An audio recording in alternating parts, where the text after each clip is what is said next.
इस समय बहुत ही ज़्यादा विकट समस्या चल रही है। जिस एरिया में मैं रहती हूँ, मेरे खुद के लाइट 2-2 3-3 घंटे सुबह जाती है, 2-2 3-3 घंटे शाम के जा रही है। जब केजरीवाल जी की सरकार थी कभी लाइट नहीं गई है, लेकिन इस सरकार के आते ही लाइट जो है ना जाना शुरू हो गई। बहुत सी झुग्गियाँ ऐसे भी हैं जिनको बिना नोटिस को उनको तोड़ा जा रहा है। इससे पहले भी तो आम आदमी पार्टी की सरकार थी, तब तो कोई कोर्ट में नहीं जा रहा था, तब तो कोई झुग्गी नहीं टूट रही थी, तब तो कोई नोटिस नहीं आ रहे थे कोर्ट की तरफ से झुग्गी तोड़ने के लिए। इसी सरकार में क्यों थोड़ा तो आपको क्या लग रहा है, अगर सीएम रेखा की जगह केजरीवाल होते तो झुग्गी बच जाती? बिल्कुल भी कोई भी झुग्गी नहीं तोड़ी जाती और सारी के सारी झुग्गी बचती है। आज 3 महीने के अंदर लोग ना सड़कों में आ गए हैं, बिलक रहे हैं, केजरीवाल जी को याद कर रहे हैं कि हमने जिंदगी की सबसे बड़ी गलती की है बीजेपी को वोट देके। 3 महीने के अंदर ये हालत हो गई है, तो 5 साल के अंदर क्या हालत होगी दिल्ली की।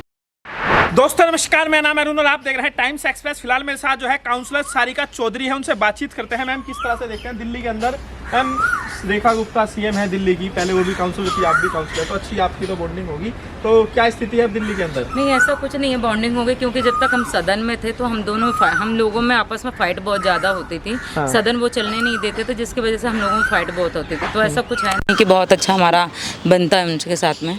लेकिन अब क्योंकि अब वो सीएम है, क्योंकि और वो पहले काउंसलर ही है, आप भी काउंसलर है, तो अगर आप जाते हैं तो सुनवाई वगैरह हो रही है कि नहीं? मैं अभी तक गई नहीं हूँ कभी, और पहली बात तो मैं जाऊंगी भी जन सुनवाई को लेकर के, वो तो मेरे से बात भी नहीं करेंगे ना मेरे से मिलेंगी। लेकिन हाँ, जिस तरीके से हालात चल रहे हैं दिल्ली समस्या क्या है दिल्ली में अभी? समस्या इस समय बहुत ही ज़्यादा विकट समस्या चल रही है। आप देखेंगे कि इस समय एक तो लाइट की बड़ी प्रॉब्लम हो रही है, जबकि 45-48 डिग्री इस समय टेम्परेचर चल रहा है। और जिस एरिया में मैं रहती हूँ, मेरे खुद के लाइट 2-2 3-3 घंटे सुबह जाती है, 2-2 3-3 घंटे शाम के जा रही है। और पिछले 2-3 दिन से तो हम बहुत ज़्यादा परेशान हैं, इतनी लाइट जा रही है। तो जब हमारे वो जंगपुरा एरिया में मैं रहती हूँ, जहाँ पे जंगपुरा एरिया में इतनी लाइट जा रही है, तो आम जगह पे कितनी जा रही होगी? हम जहाँ पर जा रहे हैं सब लोग कह रहे हैं 6-6 7-7 घंटे कट हो रहा है। रात में भी जा रही है या फिर बहुत नहीं, राजनीति नहीं हो रही, सच में इस सरकार में लाइट जा रही है। जब केजरीवाल जी की सरकार थी कभी लाइट नहीं गई है, कभी ये प्रॉब्लम नहीं आई है, लेकिन इस सरकार के आते ही लाइट जो है ना जाना शुरू हो गई। और वो हर पूरे दिल्ली की प्रॉब्लम है, ऐसा नहीं है कि मैं अपने एरिया की बात कर रही हूँ, मैं तो पूरी दिल्ली घूम रही हूँ, जगह जगह जा रही हूँ, हर जगह पे ये समस्या आ रही है। पावर बड़े-बड़े कट हो रहे हैं। कि पावर कट लग रहा है, बहुत सारे लोग हैं जो इन्वर्टर अफोर्ड नहीं कर सकते, आप लोग अफोर्ड कर सकते हैं और बाकी लोग कर सकते हैं, लेकिन सब नहीं कर सकते। तो दिल्ली में कैसे मैनेज हो रहा है और क्या आप लोगों ने इन्वर्टर लगवा लिया है? कैसे कर रहे हैं? इन्वर्टर मैं अपने पति से बोल ही रही थी परसों नरसों कि देखिए जी, अब रेखा सरकार आ गई है, अब 5 साल तक यही हाल रहेगा, तो आप ना घर में इन्वर्टर लगवा लीजिए। एक टाइम ऐसा था लोग इन्वर्टर भूल गए थे, इन्वर्टर की कंपनी भूल गए थे, मुझे भी नहीं मालूम कि इन्वर्टर की कंपनी का नाम क्या है, लेकिन लोग ना दिल्ली से इन्वर्टर भूल चुके थे, क्योंकि कहीं पर भी इन्वर्टर की जरूरत नहीं पड़ती थी, लाइट जाती नहीं थी। लेकिन इस समय मुझे लगता है कि अब दिल्ली में इन्वर्टर वाली कंपनी का ना मालिक मालामाल होने वाला है, क्योंकि अब इन्वर्टर बहुत भारी तादाद में बिकने वाले हैं। तो बिजली की बड़ी समस्या है, और जो झुग्गियां जो मैडम जो टूट रही है उसको आप कैसे देख रहे हैं? सरकार तो कह रही कि भाई ये हमारा तो कोई लेना देना है ही नहीं इससे, तो कोर्ट का मामला है और कोर्ट की अवहेलना कैसे कर सकते हैं? अच्छा, मुझे ये बताइए, बहुत सारी झुग्गी, चलो कुछ झुग्गियां जो है ना कोर्ट के थ्रू तोड़ी जा रही हैं, लेकिन बहुत सी झुग्गियां ऐसी भी हैं जिनको बिना नोटिस को उनको तोड़ा जा रहा है। बहुत सी रेहड़ी पटरी ऐसी हैं जिनको बिना नोटिस के तोड़ा जा रहा है।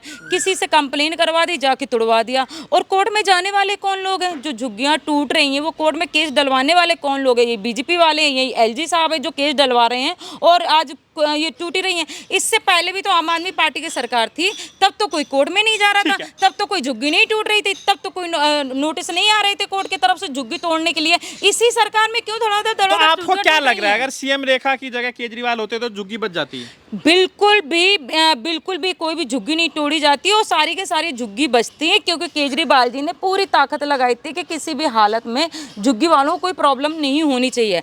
आज 3 महीने के अंदर लोग ना सड़कों में आ गए हैं, बिलक रहे हैं, केजरीवाल जी को याद कर रहे हैं कि हमने जिंदगी की सबसे बड़ी गलती की है बीजेपी को वोट देके। 3 महीने के अंदर ये हालत हो गई है, तो 5 साल के अंदर क्या हालत होगी दिल्ली की?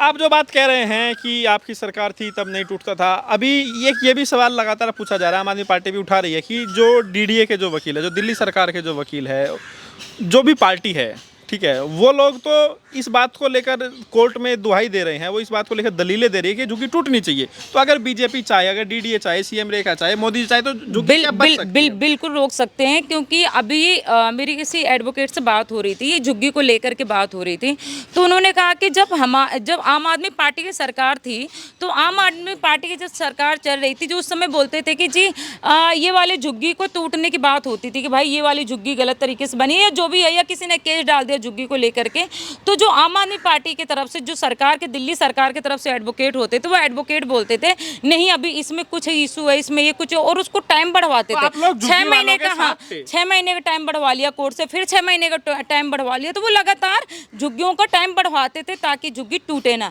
लेकिन अब क्या होता है, जो इनके काउंसिल है, जो बीजेपी की तरफ से जो इनके एडवोकेट हैं, जो सरकार के, दिल्ली सरकार के, आपकी सरकार के जो एडवोकेट है, वो तुरंत ही कोर्ट में बोलते हैं अरे कल तोड़ दीजिए ना, नोटिस अभी आप जारी करिए, कल तोड़िए, कल ऑर्डर करवाते हैं, हम परसों बिल्डोजर लगवाते हैं। इस तरीके से कोर्ट के अंदर जाके बोलते हैं।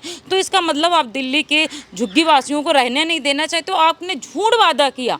मोदी जी कहते थे कि जहाँ झुग्गी वहाँ पे मकान। क्या हुआ आपके वादे का? आप हर घर में कार्ड बना के देके आए। इनके प्रदेश अध्यक्ष सचदेवा जी और इनके बहुत सारे बड़े बड़े लीडर झुग्गियों में गए, टेंट लगाया, बच्चों के साथ में कैरम खेलें, सब्जी पूड़ी खाई, पिज्ज़ा मंगवाया, बर्गर मंगवाया, खुद भी खाया, बच्चों के साथ में खाया। लोगों को ये लगा कि हम हमारे लिए अच्छे रहेंगे लीडर, और उनको कार्ड दे के आए कि अरे तुम तो अभी कच्ची झुग्गी में रह रहे हो, अब हमारी सरकार आ जाएगी, आपको 4 फ्लोर का बना के दिया जाएगा। महिलाओं को 2500 का लालच दिया गया, तो महिलाएं 2500 के लालच में, उनको लालच में लिया गया और लोगों को 4 फ्लोर के लालच में लेकर के उनसे वोट दिया था। लेकिन नहीं, हम अगर हमने 2100 दिया था ना, अगर हमने 2100 बोला था तो हम देते, क्योंकि केजरीवाल जी जो कहते हैं वो करते हैं। बिजली फ्री बोला उन्होंने, केजरीवाल जी ने बिजली फ्री दी कि नहीं दी? पानी फ्री बोला, पानी फ्री दिया कि नहीं दिया? बस फ्री बोला, बस फ्री दिया कि नहीं दिया? अच्छे स्कूल बोले, अच्छे हॉस्पिटल बोले, दिया कि नहीं दिया? और अगर उन्होंने 2100 घोषणा की थी तो वो 2100 देते। मोदी जी का एक बयान लगातार वायरल हो रहा है, जिसमें वो कह रहे हैं कि जो आपदा वाले हैं वो अफवाह फैला रहे हैं। आम आदमी पार्टी को लेकर उन्होंने कहा कि झुग्गी तोड़ दी जाएगी, लेकिन एक भी झुग्गी नहीं टूटेगी। लेकिन आज झुग्गी टूट रही। आप ये बताइए, जिस दिन मोदी जी के बयान की आप बात कर रहे हो, ये लोग ना झूठ बोलने में माहिर है। मोदी जी अच्छे से डमरू बजाना जानते हैं कि पब्लिक को कैसे लुभाना है। 31 तारीख को रेखा गुप्ता जी ने, जब 100 दिन इनके पूरे हुए सरकार के, तो रेखा गुप्ता जी ने कहा कि हम एक भी झुग्गी को दिल्ली के अंदर नहीं तोड़ने देंगे। और ठीक 31 तारीख को बोला, और 1 तारीख को सबसे पहले झुग्गी कहाँ की टूटी? मेरी बाढ़ की टूटी, मद्रासी कैंप की। तो क्या हुआ आपके वादे का? आप कहते हो अभी लोगों को बेवकूफ़ बनाने का काम कर रहे हो। जो हमने 700 करोड़ का बजट पास कर दिया झुग्गी के लिए, 700 करोड़ का बजट पास कर दिया। आप इलेक्शन से पहले भी तो ये बोलते थे, क्या हुआ? आप तोड़ रहे हो ना, इसका मतलब आप फिर से बेवकूफ़ बनाने का काम कर रहे हो। तो ये कहना चाह रहे हैं कि सारे दिल्ली की झुग्गी वाले कहीं एक साथ ना आ जाए, तो उनको ये लालच दिया जा रहा 700 करोड़ का। लेकिन लोग भी अब जागरूक हो चुके हैं, क्योंकि 3 महीने के अंदर उन्होंने देख लिया है कि ये धड़ाधड़ झुग्गी तोड़े जा रहे हैं। हजारों तादाद में रेहड़ी पटरी तोड़ी जा रही। एक दिन मैं नागलोई गई, नागलोई में हम लोग सरकार के खिलाफ में मटका फोड़ने गए थे। वहाँ के बिजली पानी की प्रॉब्लम हो रही थी। पता चला कि मेरे सामने बिल्डोजर चल रहा था, जो कि हजारों की तादाद में दुकानें तोड़ी जा रही थी। तो ये बिल्डोजर सरकार हो गई है। ठीक है मैम, ये तो बुराई भलाई तो बहुत हो गया। अब ये बताओ, कुछ अच्छा काम समझ में आया कि नहीं सीएम रेखा का? कुछ भी नहीं समझ में आया। जनता के हित में कोई भी काम ऐसा नहीं है जो अच्छा किया उसने। हाँ, तो कोई समझ में नहीं, कुछ काम समझ मुझे तो कुछ भी नहीं समझ में आ रहा है। लोगों को क्या समझ में आ रहा है मुझे नहीं पता, लेकिन अभी तक तो मैंने एक सिंगल आदमी से ये नहीं सुना कि रेखा गुप्ता का ये काम बहुत अच्छा हुआ। कोई भी काम अच्छा नहीं हुआ। ये सिर्फ ढपली बजाने का काम कर रहे हैं। पब्लिक का कोई आपको लग रहा है 5 साल में दिल्ली को चमका देगी सीएम रेखा? देखिए, कोई नहीं चमकाने वाला है, लेकिन गरीबों को जरूर यहाँ से ख़त्म कर दिया जाएगा। रेडी पटरी वालों को जरूर यहाँ से ख़त्म कर दिया जाएगा। रोजगार जो बेचारे रोजगार कर रहे हैं छोटे छोटे, उनका रोजगार जरूर ख़त्म कर दिया जाए। ये काम जरूर अच्छे से काम करने का काम करेगी। और ये सरकार गरीबों की सरकार नहीं, ये करोड़पति उद्योगपतियों की सरकार है। अब देख ली नहीं, बिजली के बड़े बड़े पावर कट आ रहे हैं, बिल आ गए। बहुत सारे लोगों को सुबह भी कॉल आए, कल भी आए कि मैडम इतना तो कभी नहीं आया। AC भी चलती थी तो 2500 का बिल आता था, अब उनके 5-5, 7-7, 8-8 हज़ार के बिल आ रहे हैं। जो लोग सिर्फ पति पत्नी घर में रह रहे हैं, ज़्यादा परिवार भी नहीं है, 10-10, 15-15 हज़ार के बिल आ रहे हैं। तो ये सरकार, अब ये देखिए ना, अडानी के पास में जाने वाला है जो बिजली विभाग है, सारा का सारा बिजली पावर सब अडानी को देने वाले हैं। तो ये सरकार ना अच्छी सरकार नहीं है। तो आपको क्या लग रहा है, जो फीस बढ़ोतरी को लेकर जो आंदोलन हुआ था, लोग सड़कों पर आए थे, उसको लेकर अब सरकार जो है अध्यादेश भी लेकर आ रही है? देखिए, 3 महीने हो गए इनकी सरकार बने हुए, इन्होंने 3 महीने से पब्लिक जो है ना राहत मिलेगा, 10 लाख तक का फाइन लगेगा, स्कूल में अगर मनमानी अभिभावक करेगा सारे के सारे जो है ना अभिभावक जाके प्रदर्शन कर रहे हैं, रोज जा रहे हैं। बहुत सारे लोगों के बच्चों के नाम काट दिए गए, बहुत सारे बच्चों को टीसी नहीं दी जा रही है। वो फैमिली परिवार ये कह रही है कि अगर हम फीस तो इतनी जमा नहीं कर पाएंगे, आप हमारे बच्चों को टीसी दे दो ताकि हम सरकारी या प्राइवेट छोटे स्कूल में हम करवा लेंगे, हम अफोर्ड नहीं कर सकते यहाँ के फीस। तो वो लोग उनकी टीसी भी नहीं दे रहे, टीसी भी जमा कर ली, फैमिली को धमकी दे रहे हैं। अब जो फैमिली वाले जाके प्रदर्शन कर रहे हैं तो ये लोग सुनने को तैयार नहीं। इन्होंने रेखा गुप्ता जी ने कहा था कि हम एक कानून लेके आएंगे ताकि ये फीस ना बढ़े। आप मुझे दिल्ली का 1 या 2 स्कूल भी बता दीजिए जहाँ पे फीस रोकी गई, मतलब माफ की गई हो, कहीं पर भी नहीं हो रहा है। इनकी सरकार में बढ़ते चले सरकार में भी बढ़ती होगी, ऐसा थोड़ी ना है। हमारी सरकार में हमने बढ़ने नहीं दी फी। आपने देखा होगा प्राइवेट वाले कितने परेशान थे हमसे। मैम कुछ पेरेंट्स से मेरी बात हुई, वो बता रहे थे उनके 2 बच्चों की फीस 35,000 रुपए है। बहुत सारे लोग ही तो सैलरी नहीं होती है 35,000 35,000 की सैलरी नहीं होती, वो कहाँ से अफोर्ड करेगा? 35,000 रुपया कहाँ से देगा? 35,000 में तो लोग पूरा घर चलाते हैं, परिवार चलाते हैं, अपना बच्चों के देख रेख करते हैं, स्कूल की फीस जमा करते हैं। अब जितनी फीस बढ़ा दी, 80% बढ़ा दी, आदमी कहाँ से भर पाएगा? इसका मतलब आपका पानी भी गया, आपकी बिजली भी गई, आपका मोहल्ला क्लिनिक भी गया, आपकी अच्छी एजुकेशन भी गई, सब तो खत्म करने का काम कर रही है सरकार। ठीक है। अब एक आखिरी सवाल मैम मेरा ये है, आप कह रहे कि बिजली नहीं, पानी नहीं, लोग ये भी कह रहे कि दिल्ली में केजरीवाल जी भी नहीं, जब से सरकार नहीं। मैं एक बार बताऊं, केजरीवाल जी के जितने भी हम देखो ना, दिल्ली में जितने अच्छे से हम आवाज़ उठा रहे हैं, कोई आवाज़ उठा रहा है क्या? 29 तारीख को एक हमारी महारैली होने वाली है जो कि हम झुग्गी झोपड़ी को लेकर के जंतर मंतर में करने वाले हैं, उसमें केजरीवाल जी भी रहेंगे। और केजरीवाल जी झुग्गी वालों के पहले भी हित में थे, आज भी हित में हैं और वो कल भी हित में रहेंगे। जबकि हमारी सरकार नहीं है, लेकिन झुग्गी वालों की आवाज़ कौन उठा रहा है? केजरीवाल ही तो उठा रहा है। केजरीवाल जी की पार्टी तो उठा रही है, और कौन उठा रहा है? कोई और पार्टी उठा रही है? सहारा तो मिल नहीं रहा, कोई फायदा तो हो नहीं रहा ना, झुग्गी तो बच नहीं रही, झुग्गी तो टूट रही है लगातार। देखिए, हमें पता है कि सहारा नहीं मिल पा रहा है, लेकिन जब तक जनतंत्र में बहुत बड़ी ताकत होती है। अगर जनता चाहे तो नेता को गद्दी में बैठा दे, जनता चाहे तो नेता को जमीन में भी मिला दे।